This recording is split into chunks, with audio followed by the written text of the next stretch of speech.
Сәлем достар, бүгін бізде қазақша кетіреді өзіме.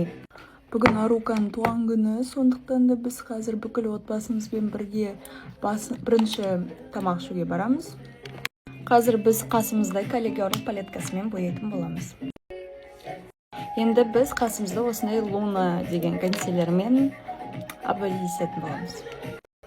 Осылай, короче, консилерді алып, аккуратно бәрін обвести. Сен солай сделать кисточку поменьше. Біз әрең дегенде қасымызды сызып болдық. Бүгін бізде өте плотный тон бол керек, сондықтан да мен анестезияны қолданатын боламын. Бұл тон ысылаудырдан да плотнее. Бұл тон маған сарылау, сондықтан да мен сосын консилермен оны жөндеймін. По идее, бұл тоналка өмірде мұндай сары емес. Теперь буду рисовать контур носа. Енді біз бронзер қолданатын боламыз. Менде Charlotte Tilbury'дан.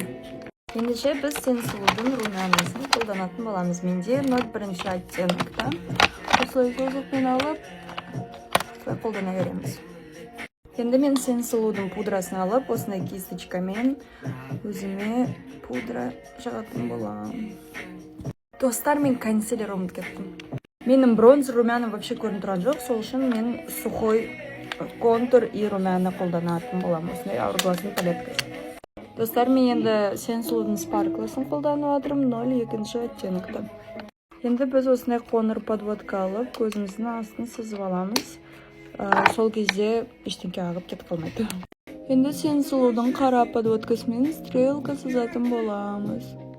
Dior'ның хайлайтерін алып, біз мұрынға хайлайтер жағамыз. Достар, осымен мен макияжым бітті. Мен тездетуім керек, сондықтан да сау болыңыздар.